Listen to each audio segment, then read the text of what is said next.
everybody. This is the Katie Koestner podcast, the Dear Katie podcast, as you all know it. As I always recommend for our survivors, our listeners, to take great self-care at every single episode. We're always delighted that you take these healing journeys with us.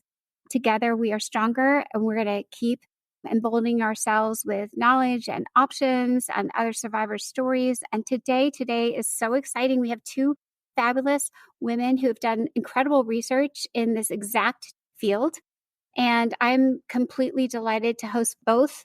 You'll get to know more about them as we go, but I'm just going to read a little bit about their own bios and backgrounds. So Roni Porat is a senior lecturer at the Hebrew University and was previously a postdoctoral researcher and lecturer at the Princeton School for Public and International Affairs.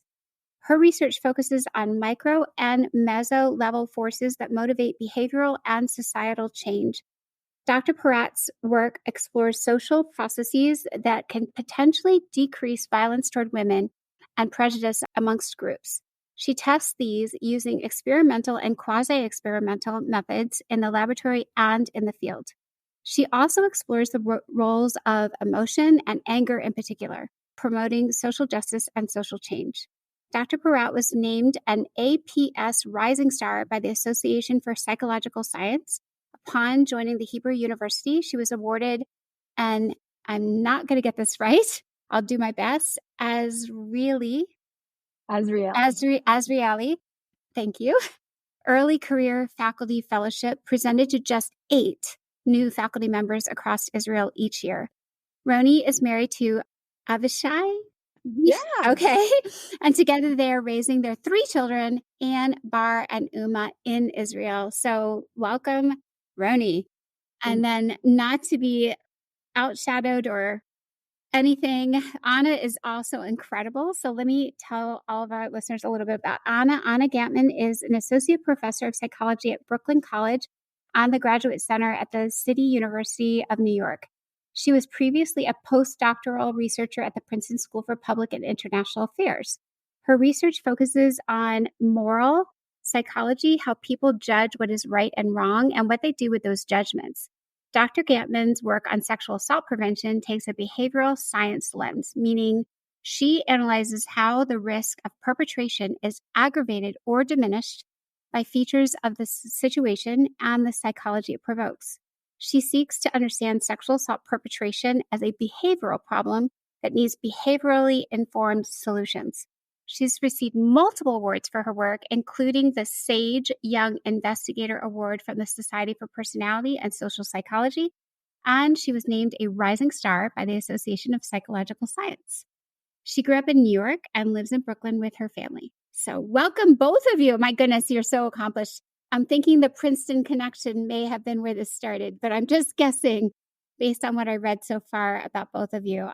But our listeners are going to be so excited to hear about your thought processes and your work and how you came to each work together and this important study that you just recently published. So maybe, Roni, we could start a little bit with your journey and then switch over to Anna's, if that works. Sure.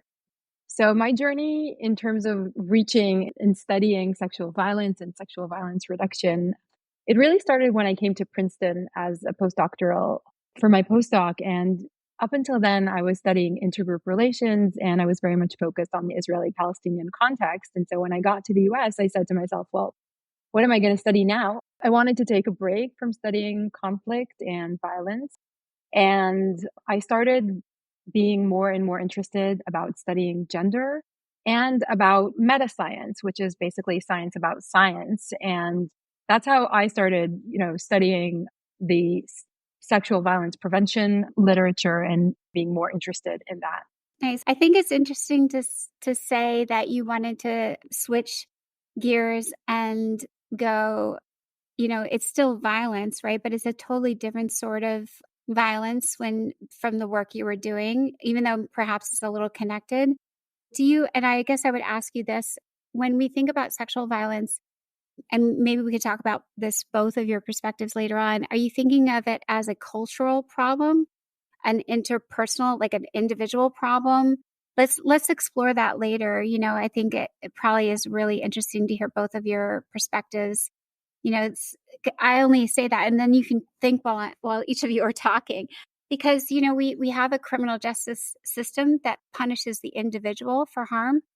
However, if we are going to look at a problem from the root, why are 25% of women going through sexual violence? That doesn't sound like a personal problem to me. you know, it's not like there's one man raping 25% of women. So I just think we could go there if you would find that interesting to talk about. I think our listeners would, each of them have an individual story, right? About an individual human or more than one who has assaulted them. But if we can start to think about the problem in a cultural or, societal level, I think that would be fantastic. So, Anna, tell us about you. So I guess the question is how I started researching sexual violence.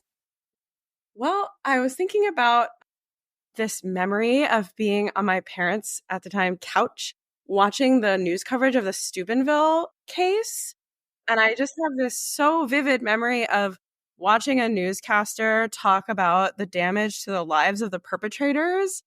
And I was so shocked by that case. And I was just really struck by this. I was in graduate school at the time for social psychology, which is all about how situations shape behavior. And I was just so shocked by this theory that if these people were good people, they couldn't have done this. And now look what it's doing to these good people. It just wasn't matching the scholarship that I was learning. And that kind of put a seed in my mind that this was a topic that I cared about and wanted to think about. And then some years later, when I was hired as a postdoc at Princeton, getting to work with Betsy Levy-Pollock, who is a senior author on this paper, and also getting to meet Roni. So an amazing experience in many ways. I started to do what I also tell my students to do when they are trying to figure out what to research, which is to just pay attention to your own attention.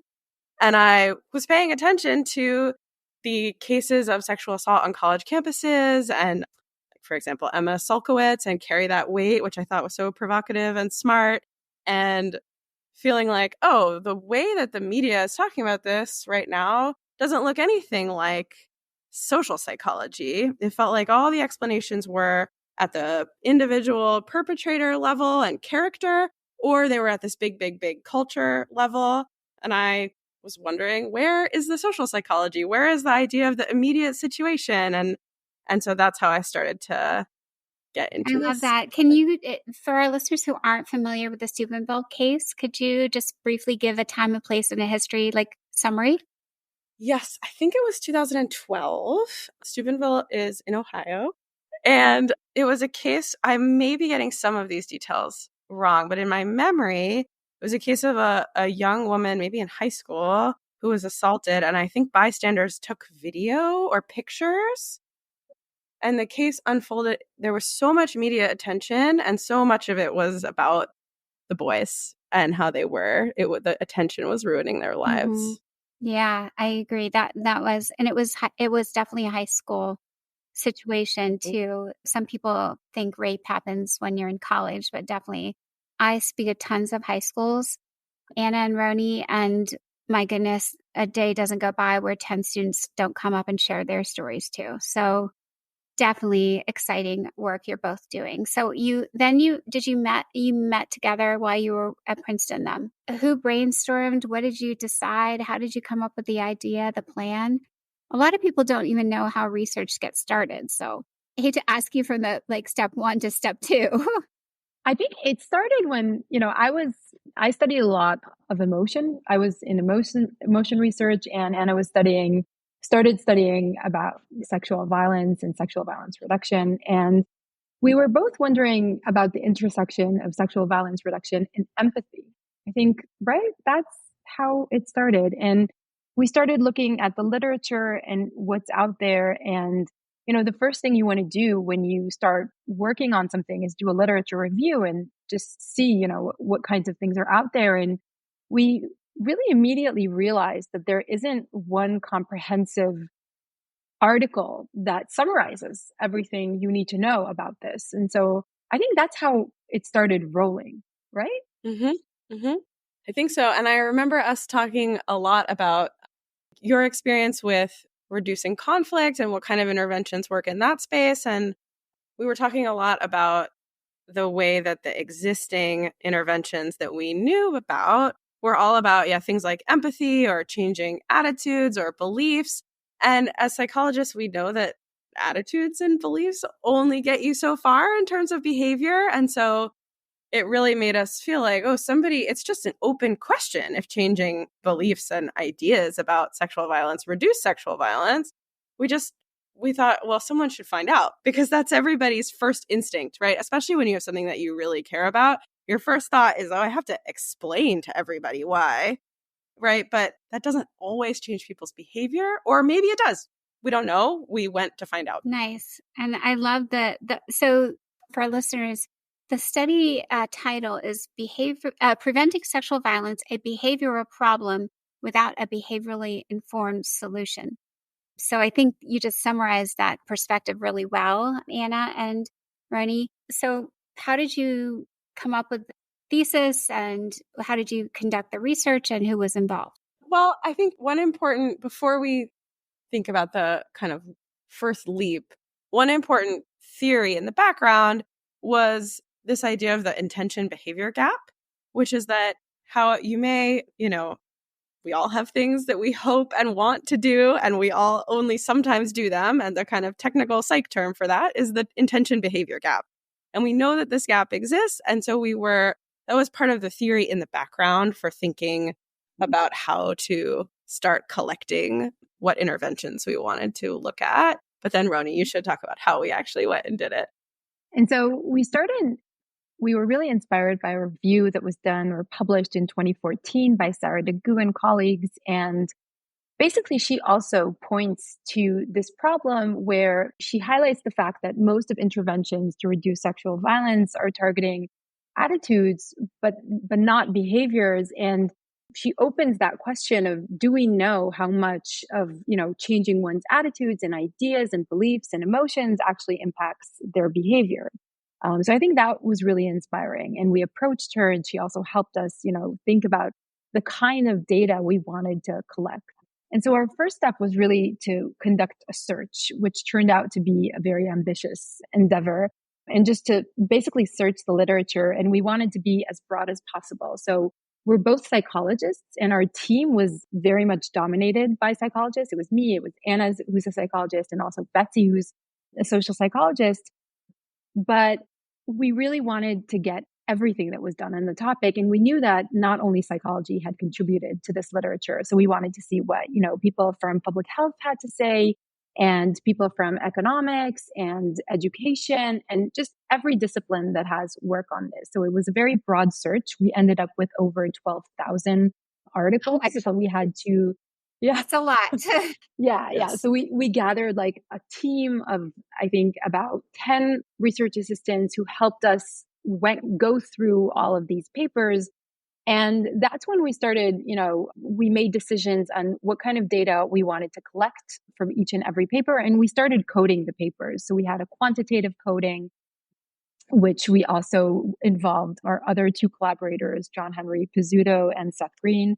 And we had a more quantitative data extraction process. And that's what we did. And we did that for a few years, just reading these papers, seeing what they're about, coding the different attributes. And really what we wanted to get at was this big picture of, what is this literature telling us? And what is the psychological approach? There's so many different kinds of interventions that we encountered, and some are extremely creative, and they target different things and different people, and they were done all over the world. But really, we wanted as psychologists to understand, well, what is the psychology model or theory of change? So that's what we were looking at. And then we also looked at, just the quantitative effect. So how effective are we? How effective are these interventions in reducing violence, in reducing ideas, and in whether those two factors actually, are related to each other? So that was the process behind the actual review. And so can you talk a little bit about what you did garner from all of that? Because I'll actually stop and tell you all something, because I don't get, your life is so exciting to me. because I'm kind of in a practitioner mode, but I think you both might find this interesting as well as our listeners. So along the idea of behavior, I came up with this model myself, and maybe we could do some collaboration next go around. But here's what I was thinking. I call it CAB, KABB. So, and this is my own little mini theory, Anna and Roni, but it actually plays directly into what you researched, which is why I was so delighted to talk to you. So I was like, we have knowledge, we have attitudes, we have behaviors, and we have bystander skills. So I thought you need all four to build a sturdy table to really affect change and a personal and a societal level.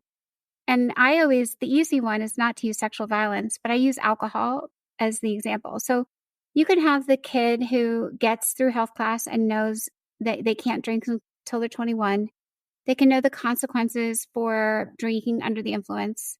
They can have all the facts and the knowledge. It may have no impact on anything else. Then you have the kid who knows all that, and you teach them, and their attitude is, wow, I really do want to become a doctor or a lawyer someday. So I know I can't get caught. It's a risky choice to do these things, right? So they have the knowledge and they have the right attitude. They aspire to do the right thing. But then you put them around a bunch of their friends and everybody else is drinking, and peer pressure or behavior doesn't reflect any of the knowledge or the attitude. Then let's say, wow, we're doing great. We have the kid who knows the data, thinks this is a bad choice, and they personally hold themselves accountable and they don't behave in the wrong way.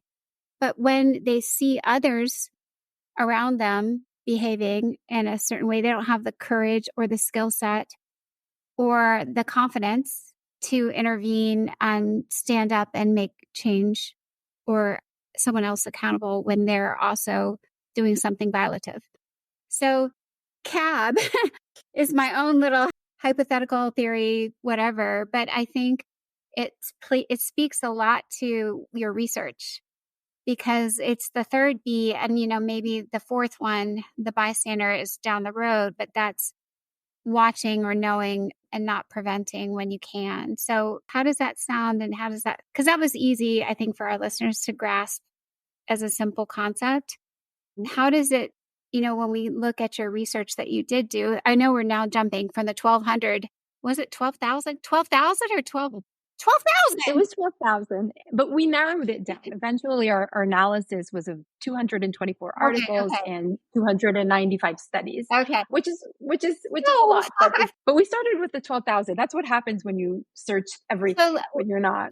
When I guess now that we have that like knowledge attitude, it's rape myth buy-in, just because someone understands that because someone's wearing a hot outfit doesn't mean that they are asking for it.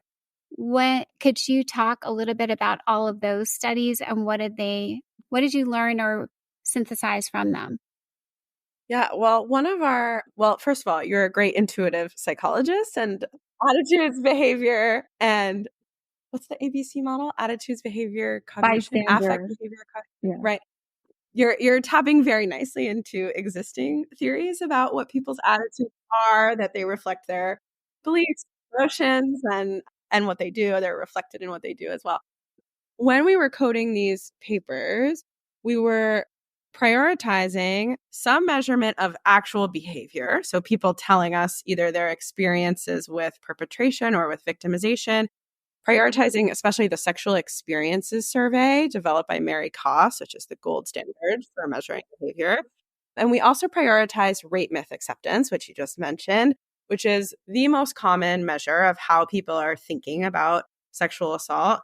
And in particular, prior work has shown that there is a correlation between accepting rape myths and perpetration. And so rape myths, I can tell you, the way that they are typically measured, they include the idea that people disbelieve rape claims, that victims are responsible in some way for the violence they experience, that their reports are manipulation, and that sexual violence only happens to certain kinds of women. Those are kind of the big four ideas in these rape myth scales. And so we prioritize that as something to look for in studies that measure them, knowing also that they were related to perpetration, but also knowing that correlation is not causation. So it may be right that some third thing causes that. So one idea is that rape myths cause perpetration. Another is that some third thing causes both people to hold these ideas about sexual violence and to perpetrate acts of sexual violence. Or it could go the other way. It could be that people who are exposed to or perpetrate sexual violence then create these kind of justifying myths around it. They're all possible, but only one of those paths, the path where rape myths cause perpetration, is the one where intervening to change rape myths should reduce actual rates of violence. And so it was really important for us to be able to both ask the question, how often are these things measured together? And when they are measured together, do they change together? So that was a big part of the endeavor, kind of from a bird's eye view. And then this wonderful thing happened, which is that as we were going through all the studies, we also started to understand kind of a narrative arc of the prevention efforts that were happening starting in the 90s to try to understand, as you kind of alluded to, first starting with education in schools about not only about sexual violence, but also about gender stereotypes and playing out, this is the safe dates intervention, playing out scripts for friend and putting on a play. The students put on a play together. And then there's a shift toward increasing empathy among men. And then there's a shift toward bystander intervention. And it allowed us to see that arc over time in terms of how people were understanding sexual violence perpetration.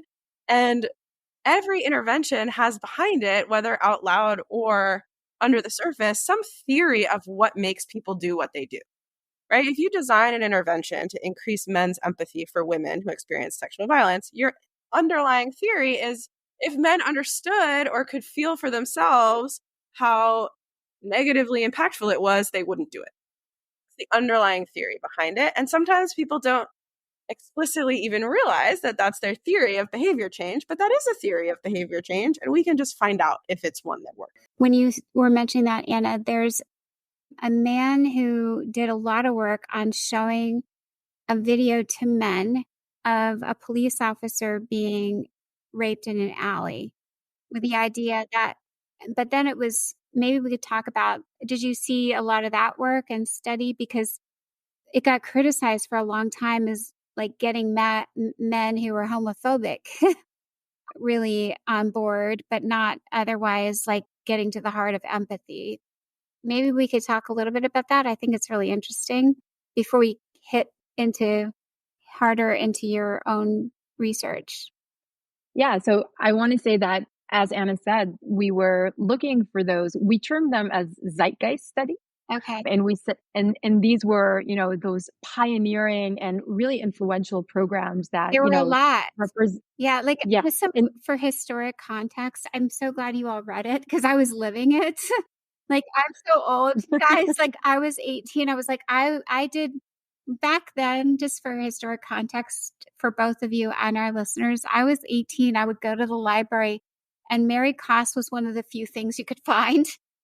But then there were some more, and I too was doing my own like 18-year-old college freshman level with no help kind of reading of the literature. And I think it's very interesting to think of how those theories popped up and how I think they were easier to research in some ways. And sometimes the people doing the research had a very clear motivation of what they wanted to be able to sell as a product almost. I hate to say that too, but as an educational product or solution or, package deal that colleges would buy. And so you probably ran into lots of those. So, and this was a really popular one of them that was really popular throughout the like 90s into the early 2000s.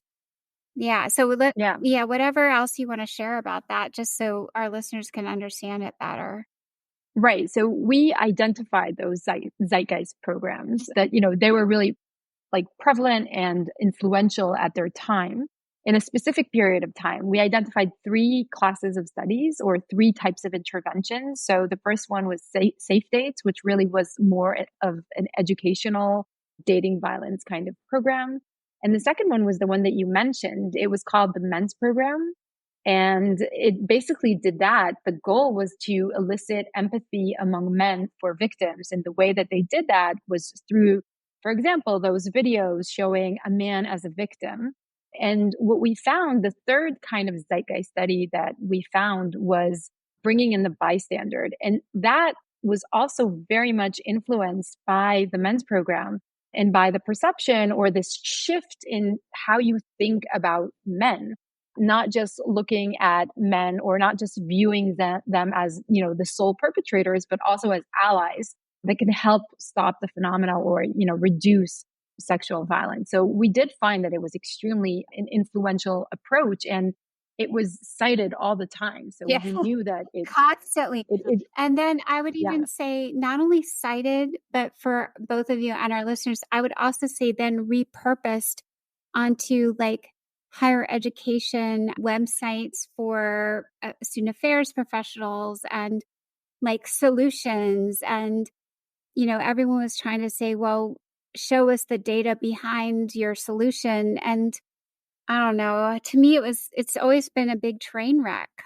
Even if you have some data that shows an attitude shift, it goes back to like, nothing has changed, like in terms of behavior and incidence and prevalence. So I feel like we spent 30 years doing little good, except for profiteering a little bit and getting some laws and funding passed for stuff that's still not working. I'm being very negative right now, if you can't tell.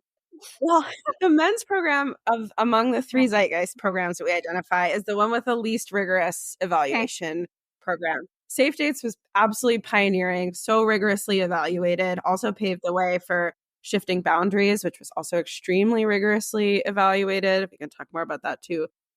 But part of, I think, what makes the men's program such an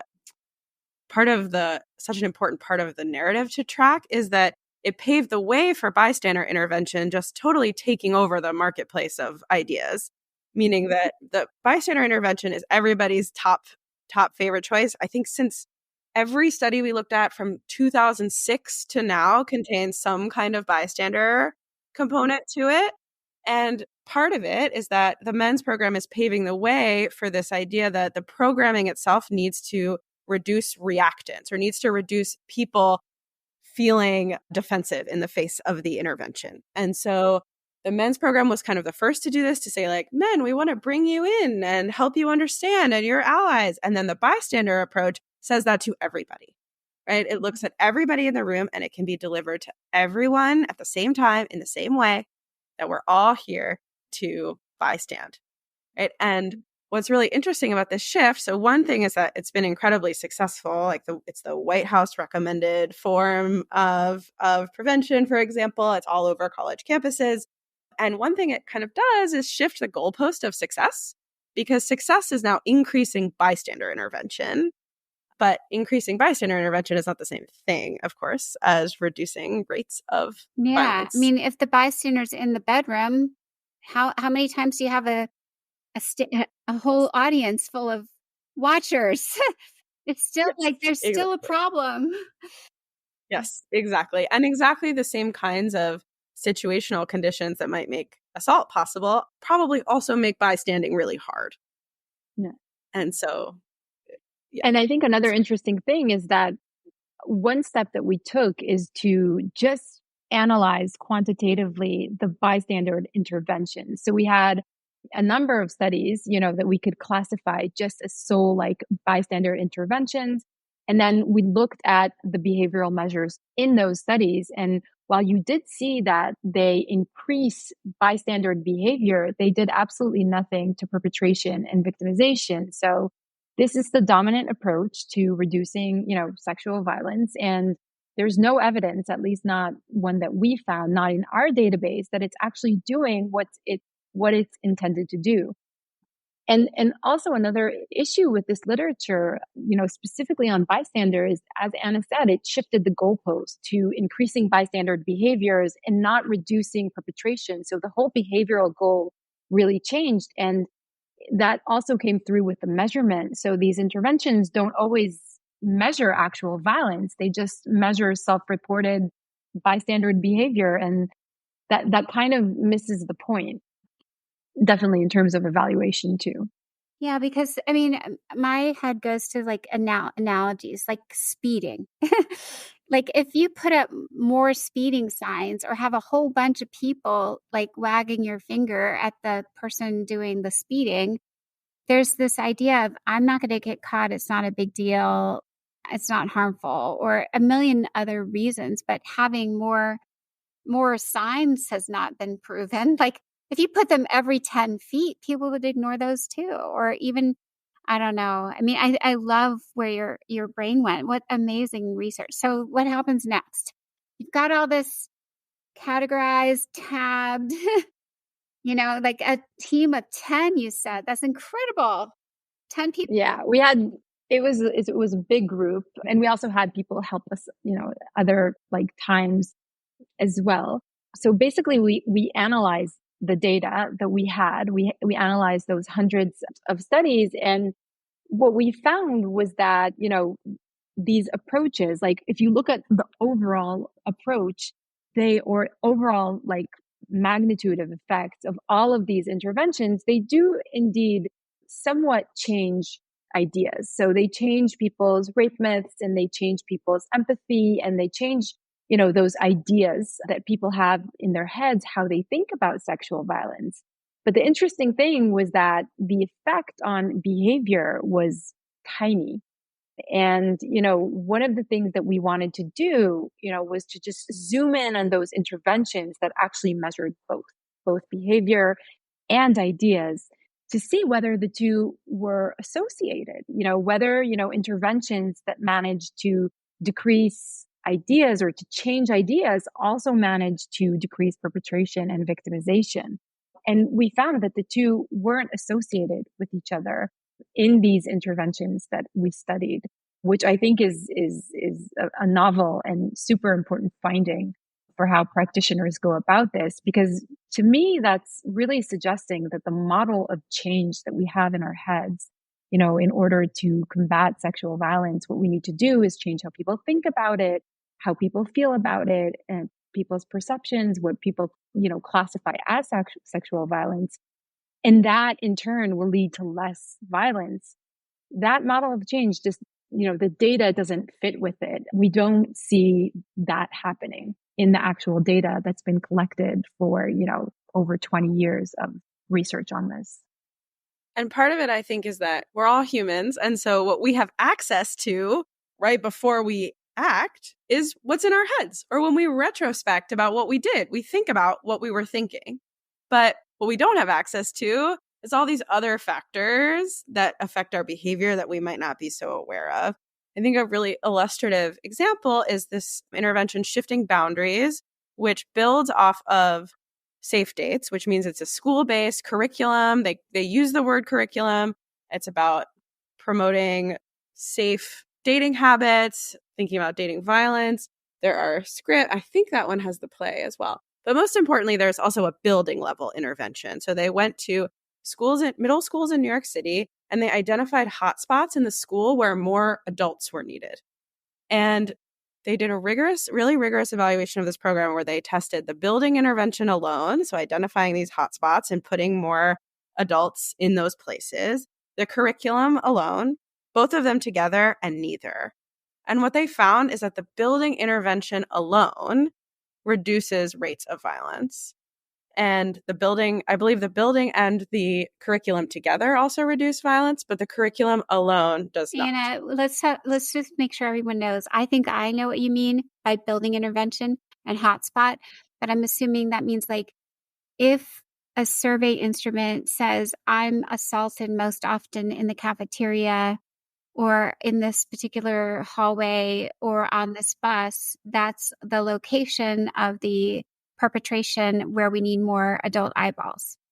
And we assume that the adult eyeballs will be responsible and trained enough to both identify the problem, and is it their mere presence, or are they actually stopping it from happening as it's potentially about to happen?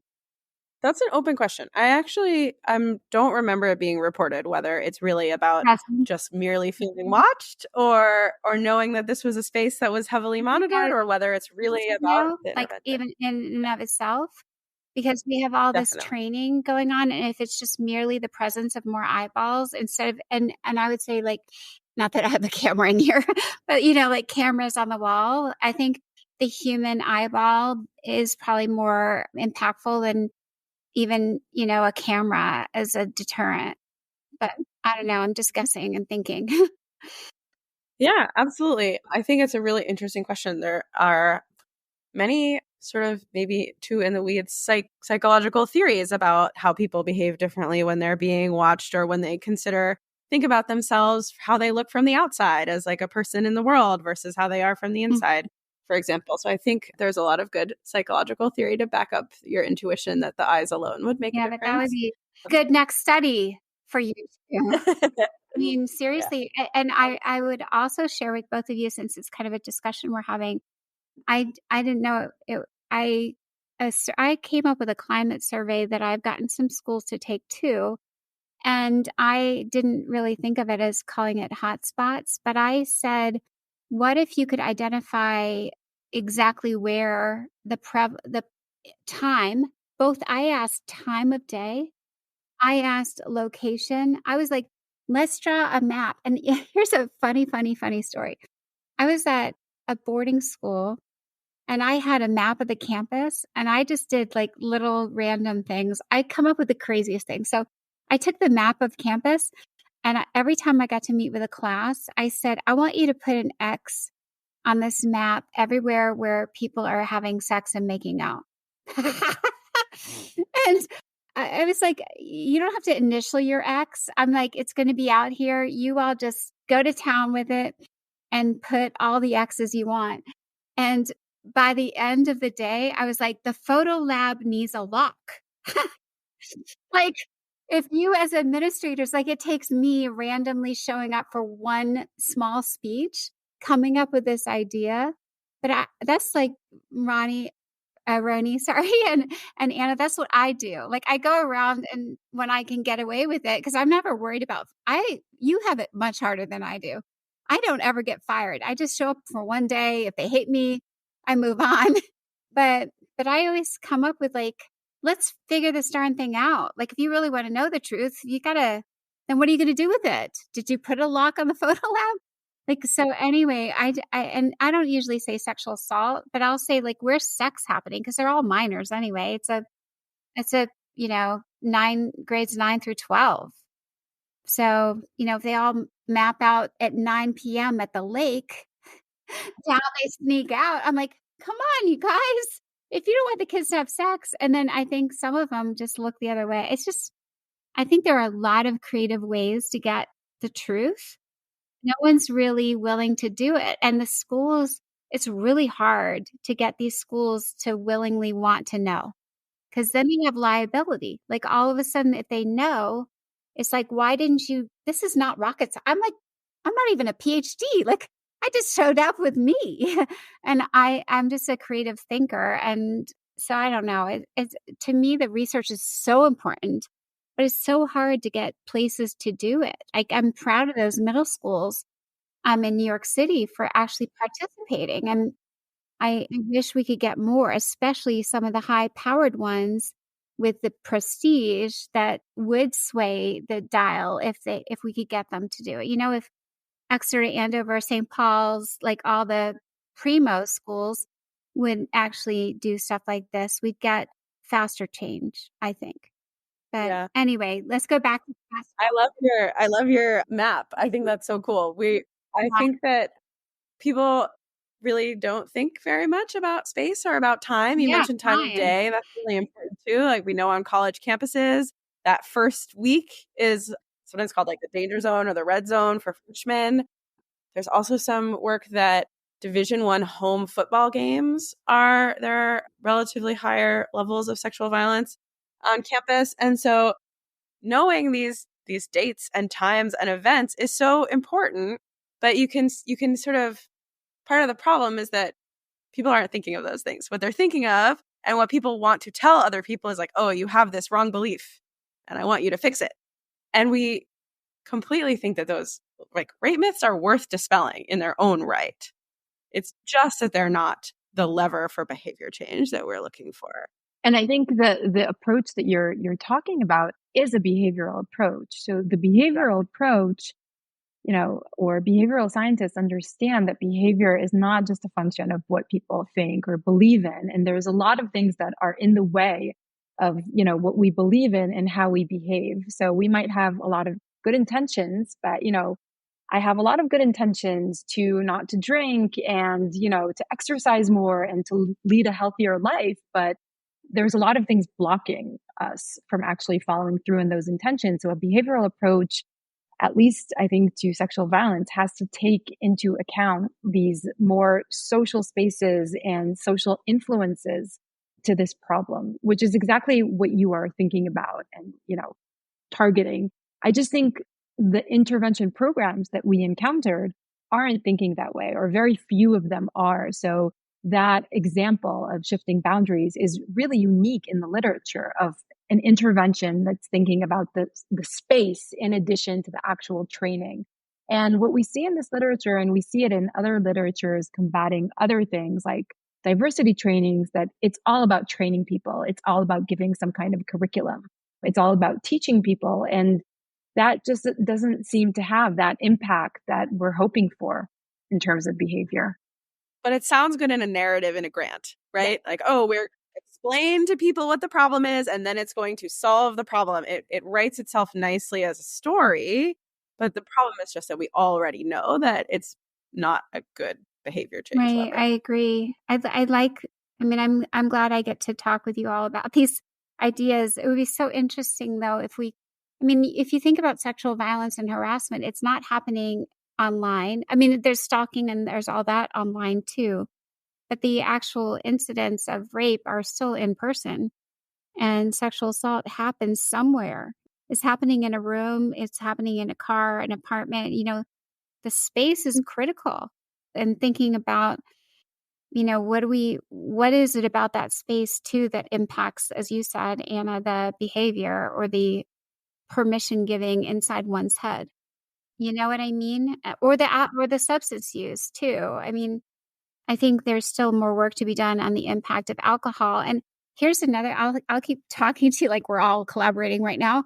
Another idea I had was I came up with this other educational exercise, and I draw gender boxes, which has been done a million times, but I did it differently. Like if you draw the traditional male and then the female box, and you think about all the things that are sold to us as a gendered product that say you're more of a great woman or female if you do all these things, hair products, whatever, clothing. That's all good. And then how do you maintain those through, words like bullying words, biatch, all of slut, hoe, all of that. But then I wrote down alcohol and drug use, and it's changing a little bit, I think, a little bit, but I'd love to hear your thoughts on this. So where I'm headed is many, many, many sexual assaults and rapes involve substance use on one or both parties. And I think for women who want to be more sexual, not sexy, not the adjective, the adverb, they will drink or use drugs to become more permissive of their own behavior and self-judge. Like, oh, I was drinking, so it's a pass almost, And then I can be more sexually aggressive and adventurous. And so women drink to get out of their narrow confines of a box, and men drink to stay in it. Like the real man holds his liquor. The real guy can pound the shots. He can, drink somebody under the table. And there's a couple pop culture, I think, defiance of that, where we try and see women drinking. And I don't know, I'm not sure if they're still drinking to get out of the box, though. But I think the train wreck happens when you have the hookup where the guy's drinking a lot and the woman, and I'm using heteronormative scenario, but even just thinking about our behavior and thoughts around alcohol and how that plays a part in the behavior too. Did you run into that much in your studies? We didn't talk about substance use yet. Did you see that being studied as well? So one thing that we did when we had our inclusion criteria is that we did see some studies that were focused on other topics like substance abuse, but we focused on those that primarily tried to reduce sexual violence. So, but I can say from those 12,000 studies that we started with, we did see quite a few that, are aiming to reduce substance abuse with the underlying goal that will also reduce actual sexual violence. But that wasn't their primary goal, which is why those are not included in our data set. Something sort of interesting about alcohol is that researchers have studied this idea of alcohol myopia, which is that when you drink, it literally makes you nearsighted, right? That's the idea of the name. And so you focus on the things that you want to happen in the here and now, and it decreases concerns about what that will mean in the future or how feasible it is, right? If you think about at the end of the night, making all these plans, tomorrow we're going to have breakfast or whatever. And then, of course, that's not what happens at all, right? Because we are not thinking about what it will actually be like in the future. And so I think it's interesting to think about. There's, of course, the physical spaces where alcohol is consumed, and that's a way to kind of intersect your question about alcohol and substances with thinking about the spaces that people are in, right? Especially if you can imagine, right, if it's a college campus and only some people have a car to get there, or if it's a party and some people have access to alcohol and other people don't, right? These are all ways that access to the substance or the place is shifting who's in control of the situation. Plus, then the psychological effect that the actual substance has. And those things are kind of intersecting in those spaces. And one thing to kind of get back a little bit to what we were talking about before with you mapping hotspots as students is that when we've talked to students, they also tell us things like, in my dorm, all the doors shut behind me. Everyone's doors automatically shut. And so when you come home, it feels like you're all alone. Or having physical, social spaces that are all bedrooms where it's just a room with a bed in it, right? This suggests to people what behaviors are possible or coming next. And so these are things that I can imagine intersecting with substance as well, but also are just ways to think about what's going on in people's heads that they don't have access to. Well, oh my gosh, time is going so fast. We could talk all day. How about we talk about kind of your abstract and kind of how, it's beautifully done. So maybe summary, what did you conclude? And then hopefully you're going to do more good work. What's next? I want to hear both. Sure. Well, what did we conclude? We concluded, I think first and foremost, we concluded that a tremendous amount of impressive work and effort has gone into these interventions and this programming and evaluating it. And I hope that it reads as an act of admiration and care to know whether they work. Should we put all of our effort and resources into these? It's to take them seriously is to ask if they work. And so that's what we asked. And we find that the predominant approaches to reducing sexual violence are very good at changing people's ideas about sexual violence and reducing ideas like rape myths, the prevalence of them. But they're not so good at changing rates of perpetration or victimization. And critically, that changing ideas about sexual violence and changing rates of sexual violence are not changing together. Mm-hmm. Yeah, that was so well done. That was beautiful, Anna. I wish you had done this a while ago, but you wouldn't have had the mound of data.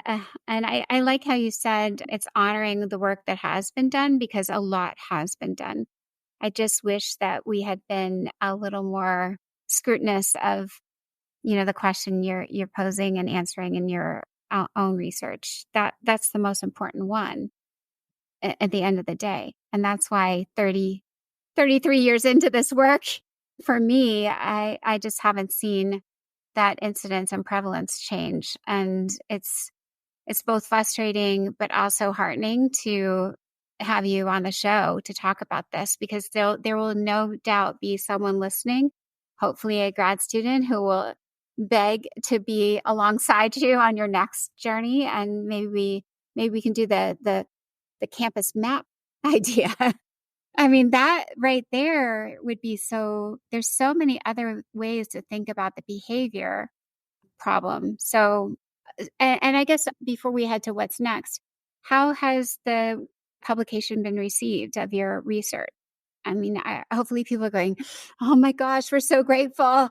How are you feeling about being hopefully honored and respected for this important work? So I think it also relates a little to what Anna said.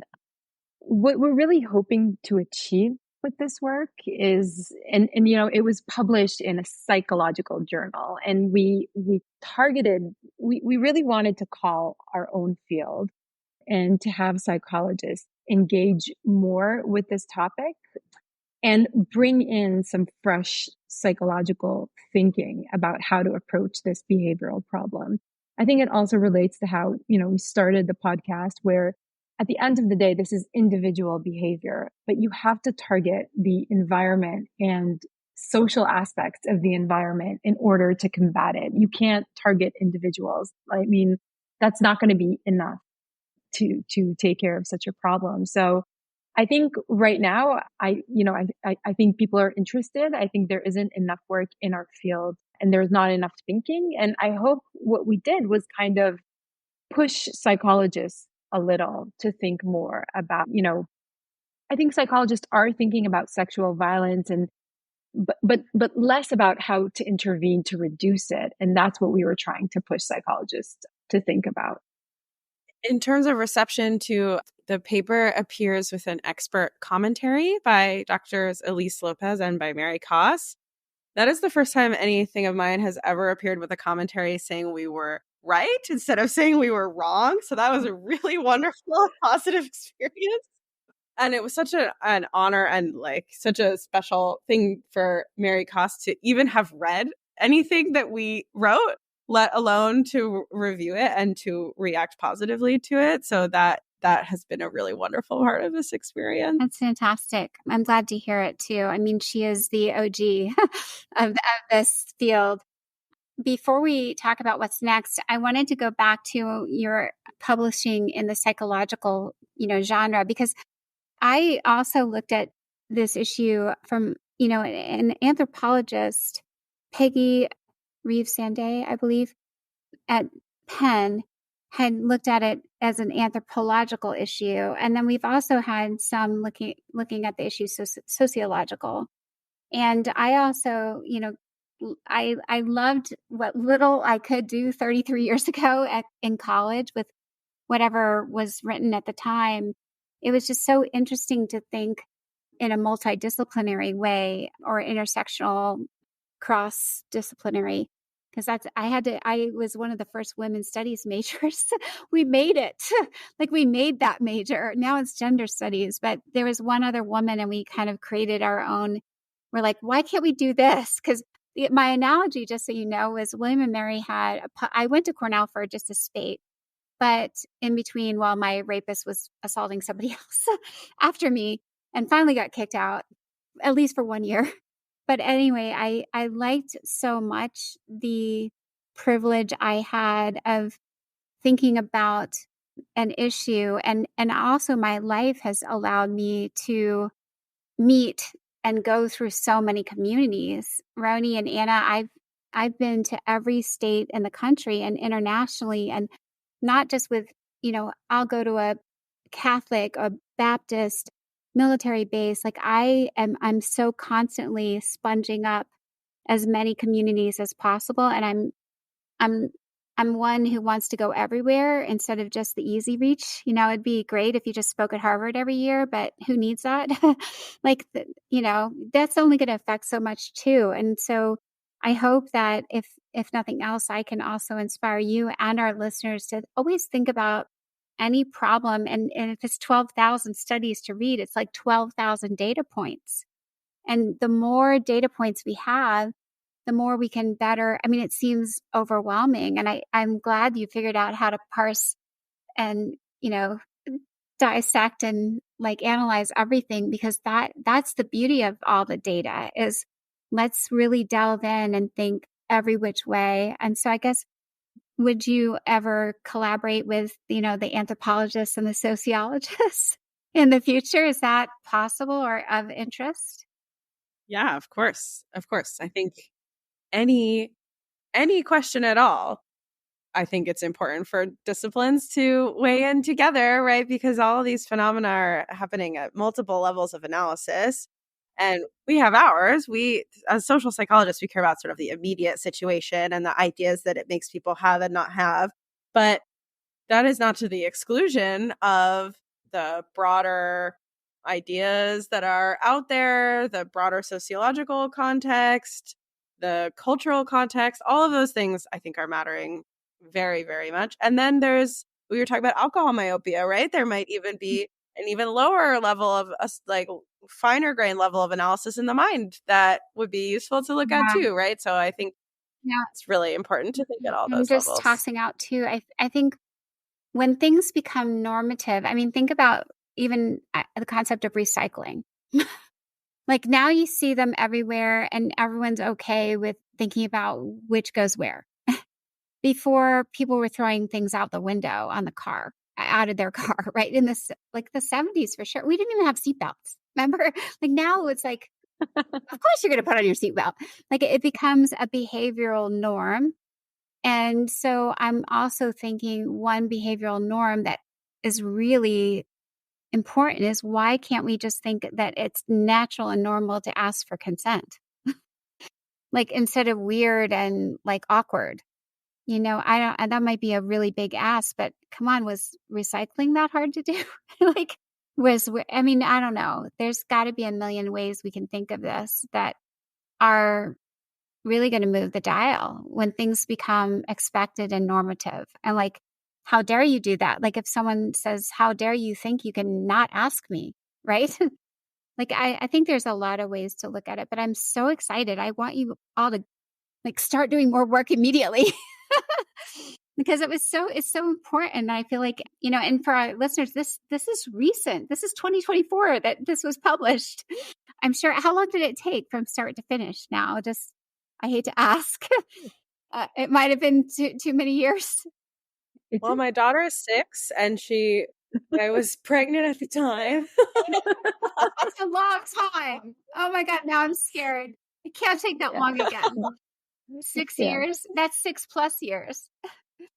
Yeah. But I think these kinds of projects where you're trying to summarize a literature, they always take very long. And I think we also wanted to get that bird's eye view, and that also takes time. So I think we can be quicker. We promise. We'll try. Well, now, because now you've digested all of that, and now you know where you need to head next. So all you need is a few good ideas, and I'm happy to keep brainstorming. If you need some creative craziness, where I've tried something just once or twice, but it's just been a delight to talk with both of you on the podcast. And this is a different conversation than we've ever had. Your work is uniquely amazing and really helpful, because it will help any of our. So for our listeners, I'm just thinking, if you keep following along with us, you're going to keep thinking about your own situation in different contexts. And hopefully today was, seeing it in a big picture kind of way, and decades and decades of work. And you're not alone. Unfortunately, the problem is still out there. It's still not your fault. It never was. And yet we are going to keep working as hard as possible on, figuring out some really workable and doable solutions to impact the behaviors that are the problem. So anything else, Roni or Anna, that you want to add before we close? It was great. to chat with you and to be here. Thank you so much. Absolutely. Thank you so much. For me too. All right, listeners, keep going. We are together stronger. We thrive, we survive, and you're never alone. And check out the shop that we will be opening. If it's not open when we release this, I'm sure it will be shortly. And the shop will have all kinds of great ways to kind of wear your journey and feel together and united. So take care.